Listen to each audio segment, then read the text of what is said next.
Oke teman-teman, Cindy mulai lagi ulasan berikutnya ya. Ulasan yang pertama tentang virus corona dan update virus corona sudah Cindy bahas di video pertama tadi. Sekarang video lainnya Cindy akan membahas masalah lainnya juga. Oke teman-teman, ini lah tadi Cindy kan pesan teman-teman jangan sampai melupakan memakai masker ya, karena kita juga tidak tahu bakteri itu kapan dan di mana adanya. Jadi bisa aja di luar, di pasar, atau mungkin di shopping mall, atau mungkin di sekolah-sekolah, atau mungkin di jalan-jalan. Jadi tetap waspada dan tetap memakai masker. Nah teman-teman, ini ada virus corona yang mungkin bisa menjadi info untuk teman-teman, atau bisa diambil hikmahnya ya dari untuk teman-teman. Ini seorang atau warga Pakistan, dia mempunyai KTP Hong Kong dan dia cuti pulang ke negaranya. Terus tanggal 9 Mei kemarin dia masuk Hong Kong. Setelah cuti atau setelah pulang dari negaranya Pakistan, dia balik ke Hong Kong. Karena dia mempunyai KTP Hong Kong, jadi bisa masuk Hong Kong kembali kan tanggal 9 Mei kemarin. Terus mendarat di airport, dites nggak ada gejala virus ya, tapi tetap dikarantina karena harus dikarantina 14 hari gitu. Waktu dites itu nggak ada gejala sama sekali, nggak ada gejala virus corona sama sekali. Terus di karantina center sana, beberapa hari kemudian, setelah masuk di karantina sana, beberapa hari kemudian dia merasa panas badannya. Terus langsung dibawa ke rumah sakit, terus dibawa ke rumah sakit yang khusus menangani virus corona itu, terus diperiksa. Lah teman-teman, ini bisa diambil hikmahnya. Walau kita mendarat ke Hong Kong, maksudnya setelah pulang cuti ke Indonesia atau mungkin cuti dari negara lain, terus masuk ke Hong Kong, waktu dites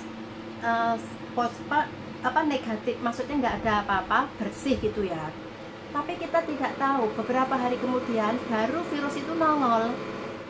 Maksudnya virus itu baru bereaksi di tubuh seseorang. Nah, setelah bereaksi sudah masuk di situ, barulah dia merasa badannya nggak enak, panas, terus tenggorokan sakit atau tenggorokan kering, rasanya kering terus itu, terus pilek, terus merasa kayak batuk ya, merasa batuk, pilek, seperti itulah, ada gejala-gejala lainnya gitu loh. Lah berarti dia tinggal di tubuh seseorang itu, setelah menyebar barulah terasa. Jadi waktu teman-teman pulang dari Indonesia masuk ke Hong Kong, terus di airport diperiksa, itu nggak ada apa-apa, bersih. Jadi kita tetap harus waspada sebelum 14 hari kemudian. Jadi mungkin 10 hari kemudian barulah kelihatan, atau baru 1 minggu kemudian barulah kelihatan juga ada. Jadi kalaupun teman-teman dikarantina di Hong Kong ya, istilahnya dari Indonesia masuk ke Hong Kong terus dikarantina gitu ya, ikutilah aturan apa yang ditentukan petugas medikal gitu ya, maksudnya petugas yang memeriksa kita dikarantina di sono juga demi kebaikan kita. Karena tanpa sadar, seumpama kita dikarantina di rumah majikan ya 14 hari, setelah gitu 1 minggu atau 10 hari kemudian barulah penyakit, maksudnya gejalanya keluar, panas, padahal teman-teman di rumah majikan sudah berkerumun atau bergerombol atau bersama anak-anak atau majikan. Jadi tanpa sengaja kita juga langsung menyebarkan virus corona tadi ke keluarga majikan kan. Jadi kalau di karantina sana karena ada petugas khusus, jadi juga ada kamar khusus atau tempat khusus, jadi kita nggak menyebar ke orang lain atau ke keluarga majikan. Jadi itu juga ada baiknya, ya kan teman-teman? Karena virus corona nggak langsung kelihatan. Kalau langsung kelihatan berarti sudah parah, nggak mungkin ditaruh di karantina center, langsung dibawa ke rumah sakit untuk diperawat di tempat dokter atau rumah sakit khusus tadi. Kalau sudah positif loh ya. Tapi kalau seperti ini warga Pakistan yang baru pulang dari negaranya masuk ke Hong Kong, terus diperiksa di airport nggak ada apa-apa, setelah dikarantina barulah kelihatan. Lah itu untung dia dikarantina di sono, di karantina center, dan merasa panas langsung dibawa ke rumah sakit. Jadi dia nggak menyebarkan ke orang-orang lain atau keluarga mereka.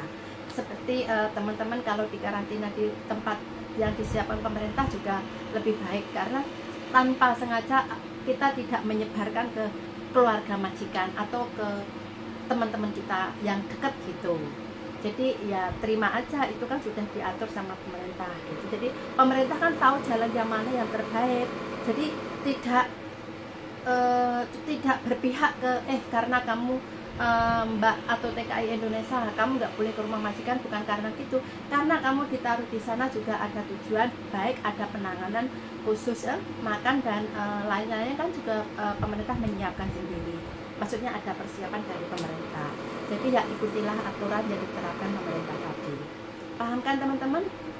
Nah itu berarti tanpa sadar kalau dites baik belum tentu baik, maksudnya dites bersih belum tentu benar-benar bersih. Harus ditunggu beberapa hari kemudian baru kelihatan, seperti contoh di atas tadi. Jelas ya teman-teman? Oke teman-teman, ini bahasan yang pertama tadi oke, sudah selesai. Terus ini bahasan lainnya, maksudnya pembahasan lainnya juga masalah karantina.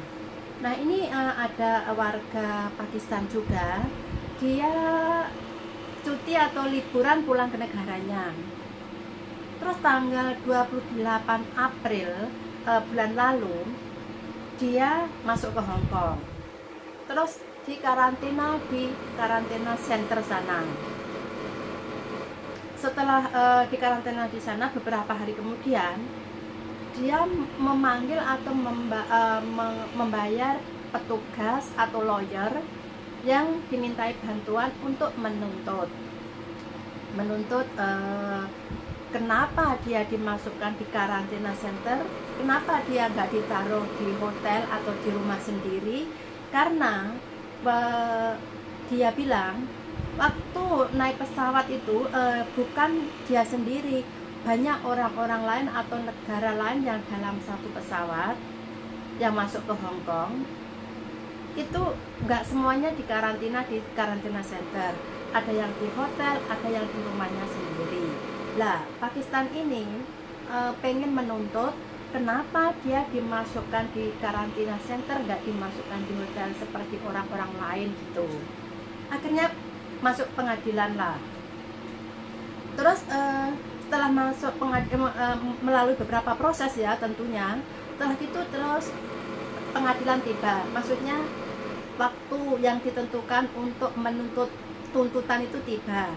Dia duduk di pengadilan dan bersama pengacara juga. Terus seperti yang Cindy utarakan di atas, dia menuntut kenapa dia dimasukkan di karantina center. Apakah mereka membedakan ras? Karena orang atau teman sepesawat itu, orang lain ya, satu pesawat itu ada yang di hotel, ada yang di rumah. Kenapa dia di karantina center sana? Berarti apa? Dia membedakan ras atau membeda-bedakan gitu loh yang maksudnya. Akhirnya penuntut hakim yang mengetuk palu itu loh teman-teman, itu si hakim bilang sama mereka, sama si Pakistan tadi, yang menentukan kamu ditaruh di karantina center atau di hotel atau di rumah itu bukan saya, tapi petugas medikal yang mengecek kamu di airport, karena mereka lebih tahu, lebih mengerti kamu harus ditempatkan di mana gitu. Jadi tuntutan kamu saya tolak. Akhirnya hakim mengetuk palu dan tuntutan orang Pakistan tadi ditolak. Jadi nggak bisa menuntut karena ditolak. Lah, coba teman-teman bayangkan, itu petugas yang ada di airport itu kan semua orang tuh nggak dibedakan teman-teman, semua dites. Terus ada yang bahaya atau yang sudah terkena langsung dibawa ke rumah sakit. Terus ada yang ditaruh di center karantina, ada yang karena dites itu kan, ngetesnya itu kan ada beberapa waktu, nggak langsung karena antri kan, nggak langsung keluar itu tesnya keluar bersih atau enggak kan, nggak langsung keluar, ada yang harus menunggu, ada yang menunggu ditaruh di hotel untuk menunggu. Terus setelah keluar itunya tesnya, akhirnya ditentukan ditaruh di mana. Jadi petugas yang mengetes dia itu yang lebih tahu dia harus ditaruh di mana gitu kan. Jadi seumpama ya teman-teman, ini sudah beres ya, maksudnya pengadilan tadi udah mengetuk palu kalau tuntutannya ditolak, jadi sudah selesai ya. Terus ini bicara sendiri, maksudnya bisa bicara sudah di luar mereka tadi ya.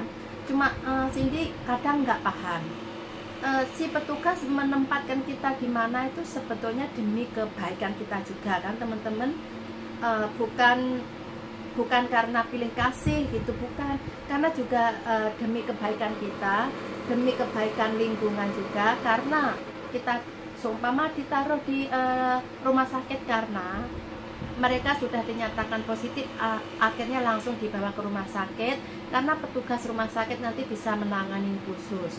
Kalau semua orang seperti itu tadi, bisa aja si pasien yang ditaruh di rumah sakit bilang, kenapa aku dibawa ke rumah sakit, kenapa aku nggak ditaruh di hotel aja. Kalau semua orang seperti itu, wah, bagaimana sibuknya si petugas kesehatan Hong Kong atau pemerintah Hong Kong. Terus seumpama ada juga contoh, ada orang atau ada teman-teman kita yang dites di airport, setelah itu maksudnya di karantina di rumah majikan. Lah kalau teman kita yang di karantina di rumah majikan tadi juga punya pikiran seperti dia, terus dia bilang, kenapa aku harus ditaruh di rumah majikan, kenapa aku nggak ditaruh aja di rumah sakit atau di hotel. Nah, pasti kan teman-teman bisa menebak betapa sibuknya pemerintah kalau harus menanggapi semuanya kayak gitu. Padahal itu semuanya demi kita, demi kebaikan kita semua. Tapi kita nggak tahu, si Cindy nggak menyalahkan orang yang seperti Pakistan yang menuntut ke pengadilan tadi, enggak, Cindy nggak menyalahkan, itu hak mereka. Cuma sekarang Cindy bicara di luar mereka tadi, kita bicara sama teman-teman langsung itu. Seumpama semua orang kayak gitu, wah betapa sibuknya pemerintah ya teman-teman. Karena kan yang mengetes atau mengecek itu kan si petugas yang ada di airport. Jadi pantasnya kita ditaruh di mana itu sudah diteliti dari tesnya, dari keadaan negara itu tadi benar-benar banyak yang terkena virus corona atau enggak. Kalau negara pendatang itu tadi, seumpama negara Indonesia sama sekali nggak ada virus corona, sedikit pun nggak ada, bersih ya seumpama. Terus teman-teman cuti pulang Indonesia masuk Hong Kong, lawang di Indonesia aja nggak ada virus corona, masuk Hong Kong otomatis dites, ya mungkin harapannya besar teman-teman nggak akan terkena virus corona karena nggak ada bakteri atau benih virus corona di Indonesia, nggak ada. Seumpamanya kayak gitu loh, itu sebagai contoh aja. Jadi si dokter atau si perawat yang menangani mereka di airport atau yang mengetes mereka di airport kan tahu dia benar-benar dari negara yang bersih virus corona atau negara yang benar-benar banyak pasien yang terkena virus corona. Jadi mereka juga memperhitungkan ini teman-teman. Jadi ya itu cuma kita sama teman-teman bicara di luar tadi ya, di luar tuntutan si warga Pakistan tadi, karena tadi urusannya sama pengadilan sudah selesai, cuma kita bicara istilahnya pendapat kita gitu aja teman-teman. Lah semoga aja teman-teman paham. Jadi sebelum kita bertindak kita harus benar berpikir ya teman-teman. Bisa aja teman-teman dari pulang dunia cuti masuk Hong Kong, terus di karantina di rumah majikan, terus langsung ngambil atau nyuruh pengadilan atau petugas tuntutan, teman-teman menuntut, kenapa aku nggak ditaruh di hotel pengadilan, kenapa aku ditaruh di rumah majikan, seharusnya aku ditaruh di hotel seperti teman-teman yang lain. Padahal teman-teman di pesawat banyak itu nggak semuanya di rumah majikan, dia banyak yang di hotel, banyak yang di rumah sakit. Kenapa aku ditaruh di rumah majikan? Nah, seperti itu contohnya.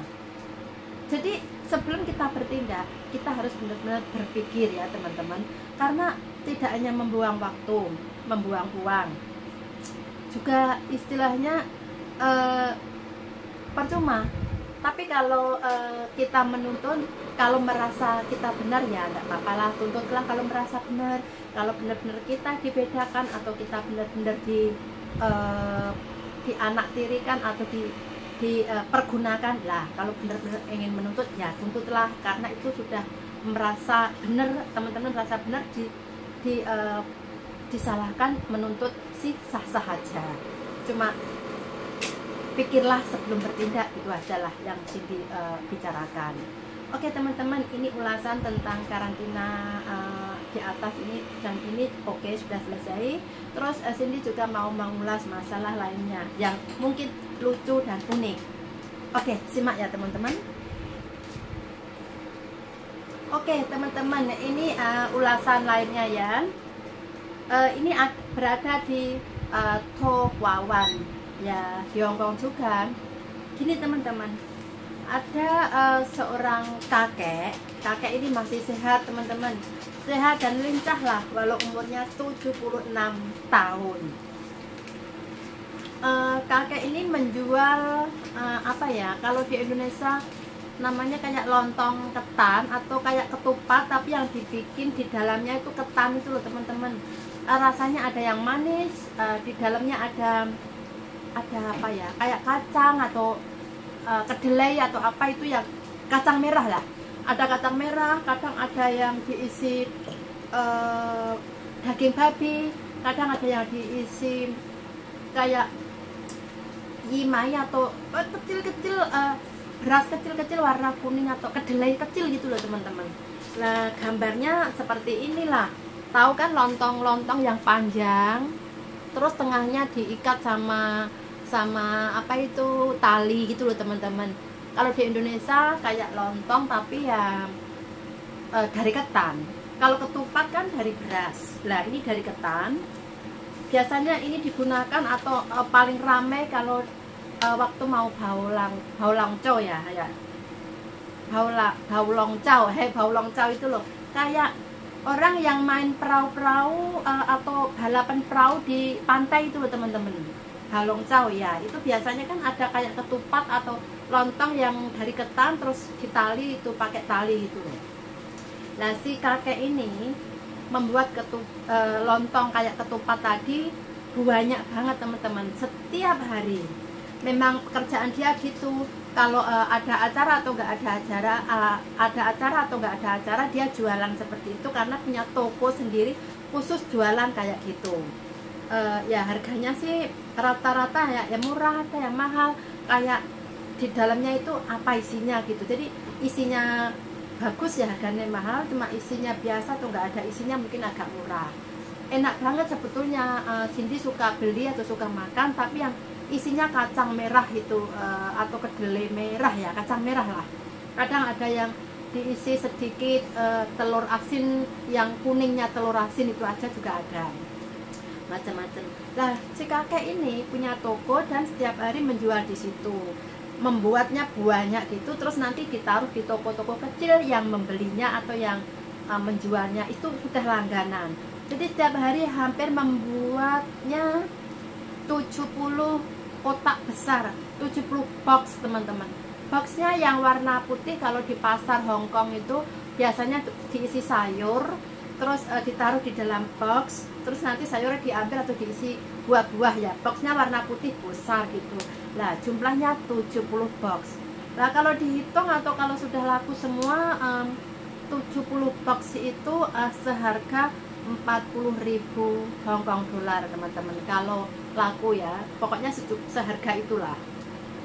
Nah setiap hari si kakek itu membuat, terus pagi-pagi dia ngambil itu boxnya, ditaruh di depan tokonya, mau diantar atau nunggu pengambil yang mau mengambil, karena kan sudah punya langganan banyak. Jadi si si langganan itu ada yang datang mengambil berapa box, ada yang si kakek itu menyuruh orang untuk mengantar gitu. Setiap hari dia naruhnya di pintu tokonya itu, jadi beberapa box gitu. Lah pagi hari sekitar jam 5-6an setelah membuka toko, dia di dalam dalam toko digotong atau ditaruh di luar itu, di luar tokonya. Dia melihat ada 2 perempuan muda dan 3 laki-laki, mencurigakan tuh gerak-geriknya, jalan ke sana kemari gitu teman-teman. Pokoknya gerak-geriknya mencurigakan banget. Lah terus si kakek yang nggak peduli lah, tugas dia mengambil dari toko, dalam toko dibawa keluar toko gitu aja.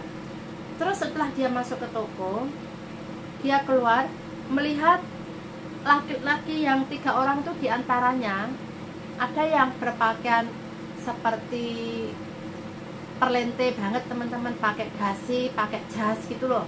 Berarti kayak orang yang kerja kantor gitu loh teman-teman.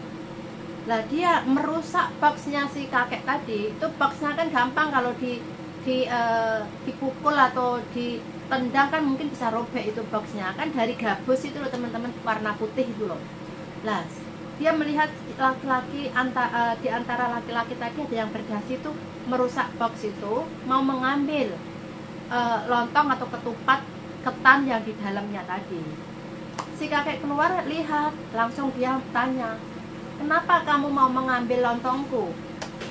Kenapa kamu mau mencuri lontongku gitu? Lah si laki-laki 3 orang tadi tersinggung dikatakan gitu oleh si kakek. Dia marah, langsung ngeroyok, langsung memukul si kakek tadi. Akhirnya si kakek tadi dipukuli 3 orang, dahinya itu di sini gitu luka teman-teman, sobek. Lah si pemukul langsung lari, si kakek langsung telepon polisi sama ambulan datang membawa kakek ke rumah sakit. Terus itu dahinya dijahit 3 jahitan teman-teman, karena robek ya, akhirnya dijahit 3 jahitan. Tapi kakek ya tetap sehat, nggak terlalu luka parah gitulah. Karena setelah dipukul kakek jatuh, kakek kan minta tolong atau maksudnya berteriak ya, berarti kan si pengeroyok takut, akhirnya lari semua.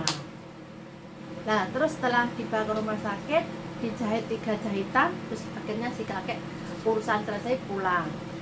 Sebelum pulang dia juga cerita sama si polisi, ini bukan kali pertama aku dirampok orang. Dulu sebelum aku jualan ketupat lontong ini, aku dulu juga punya toko yang khusus penukaran uang itu loh, atau pengiriman uang atau penukaran mata uang asing gitu. Dulu juga aku baru buka toko, ada perampok ngambil uangku sebanyak 100.000 Hongkong dolar lebih. Akhirnya uang nggak balik karena perampok udah lari, belum ketemu, lari gitu. Aku juga dipukul sampai luka-luka, tapi aku juga nggak takut karena aku merasa nggak salah gitu ya. Karena waktu si perampok waktu pengiriman uang dulu itu, aku teriak-teriak, akhirnya si perampok marah, langsung memukul aku, terus dia ngambil uangku lari. Biasa aku harus punya stok uang di kantor setiap pagi, karena waktu itu kan banyak orang yang tukar uang dari mata uang asing dijadikan mata uang Hongkong dolar. Jadi aku harus punya stok setiap hari. Nah si perampok tahu pagi itu baru aku buka, dia langsung pakai ya mungkin ditutup mukanya atau apa ya, akhirnya ngerampok uangku 100.000 Hongkong dolar lebih hilang. Maksudnya ke bawah lari gitu. Lah ini juga kejadian kedua, tapi ini belum jadi uang karena masih bentuk barang atau makanan, jadi belum jadi uang gitu. Aku nggak takut berteriak karena aku merasa nggak salah, si kakek bilang gitu. Jadi ya bisa diambil hikmahnya teman-teman. Kalau kita merasa nggak salah, seperti si kakek tadi, kita bisa berteriak. Walaupun teman-teman istilahnya waktu liburan atau ya waktu liburan di Hong Kong ya, hari Minggu gitu, atau nggak liburan tapi jalan-jalan hari-hari biasa, kalau ada orang yang mencurigakan selalu mengikuti kita, kita harus hati-hati. Ada aja teman yang duduk-duduk atau istirahat waktu liburan di Hong Kong. Jadi kalau ada orang di sekitar situ yang sangat mencurigakan, teman-teman juga harus hati-hati. Seperti si kakek tadi, gerak-geriknya jalan di depannya tokonya kok mencurigakan, masih pagi buta. Pergi nggak pergi, berhenti ya nggak berhenti, cuma kesana kemari gitu kan, mencurigakan. Nah, seharusnya tetap hati-hati. Seperti si kakek itu juga hati-hati. Ada orang mencurigakan, dia pikir si kakek, aku nggak ada uang, masa dia mau ngambil lontong yang dalam box berat banget, gimana ngambilnya? Karena berat kan teman-teman, di box itu di dalamnya kan ada ketan yang dibungkus daun, itu kan ya berat kan. Si kakek nggak merasa orang tuh mau mengambil lontong, pikirnya kan kalau ngambil uang kan, atau merampok uang. Yang dirampok ternyata si lontong atau ketupat lontong tadi. Jadi teman-teman pun kalau liburan di manapun tempatnya, hati-hatilah, menaruh tas juga jangan sembarangan. Kalau ada orang di sekeliling yang mencurigakan, teman-teman juga harus waspada, karena kita nggak tahu gimana hati mereka. Mereka nggak tahu di dalam tas atau ransel teman-teman tadi ada apa, juga nggak ada yang tahu. Mungkin ransel atau tas teman-teman cuma berisi makanan untuk buka puasa, atau mungkin camilan bikinan dari rumah. Si orang yang mengincar tas kita kan tidak tahu isinya, mungkin dia mengira uangnya ada di dalam, atau mungkin ada barang-barang berharga di dalam tas, kan nggak ada yang tahu, kan cuma teman sendiri yang tahu. Nah, si perampok tadi juga, si perampok kakek tadi juga mungkin yang diincar bukan hanya lontongnya, mungkin ada uangnya, mungkin perkiraan dia. Tapi karena kakek tadi selalu mengawasi dia, mungkin gerak-geriknya diawasin kakek, atau kakek tahu mencurigakan, mungkin pikir dia, aku nggak dapat uang, dapat lontong, pikir dia gitu, juga nggak tahu. Jadi ya tetap waspada dimanapun teman-teman berada ya, hati-hati, itu penting. Bukan kita curiga ya, tapi kita waspada dan hati-hati itu perlu, karena kita nggak tahu isi hati mereka. Jadi kalau teman dekat mungkin tahu isi hati mereka, tapi kalau maling atau pencuri kan orang jauh yang tidak kita kenal kan, jadi kita nggak tahu isi hati mereka gimana gitu. Oke teman-teman, cukup segini aja dulu ulasan Cindy kali ini. Kalau teman-teman ada komentar yang membangun, tulis aja di bawah, dan jangan lupa tetap menjaga kesehatan, dan jangan lupa tekan tombol subscribe, like, share. Kalau perlu teman-teman bisa menulis komentar yang bisa membangun. Oke, terima kasih teman-teman. Bye.